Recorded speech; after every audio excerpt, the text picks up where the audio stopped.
use multiple quarterbacks? These two it's different style, so it's a little rougher with preparing for Cozart.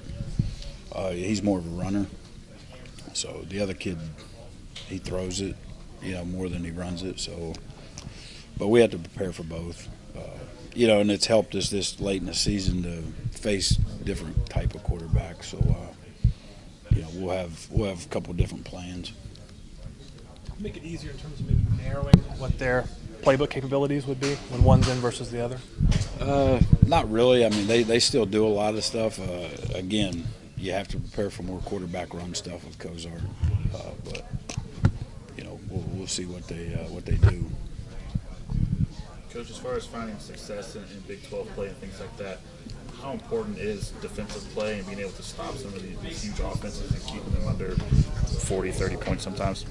Yeah, that's our job. So, everybody knows this league is built around explosive offenses, and up to this point, I think we're number one in about every category in the Big 12 on defense. So in Big 12 games, happy with where we're at. Now we got to continue that.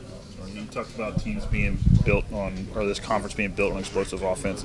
As far as winning Big 12 titles, it seems like whoever has the best defense, at least 3 out of the last 4 years, has won the title. So would you say that Big 12 titles could be built on defense in this league? Even though, yeah, I think being a defensive coach, I think that, whether it's conference titles, national titles, whatever it may be, or, that's the way you win championships. So, we're not talking that right now in our building. I mean, that's a long way away. We got a lot of football to play. We got to be able to beat Kansas. So, we got to prepare, get ourselves ready to go. And, and if you look around the country, I think 3 out of the 4 playoff teams last year was led by defensive head coaches. So that tells you a little something. Nick Saban's doing a pretty good job. Is that a hint?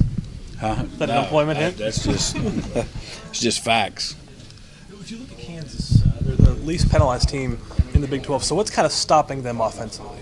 Turnovers. I think they struggle with holding onto the ball or throwing interceptions. But I tell you what they've got. They've got 3 or 4 wideouts that are really, really explosive. They do a great job with the run game, and they're very much improved right now. It's not the same Kansas team it was a year ago.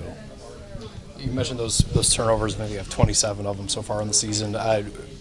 But Dana says you can't rely on them to just keep on doing that. You have to be the one to force them. How do you work with your guys after not getting any last week, just one the week before that, to start to get in there and try to change the tide like that? Well, you just got to run to the football. That's the key to it. Make it happen.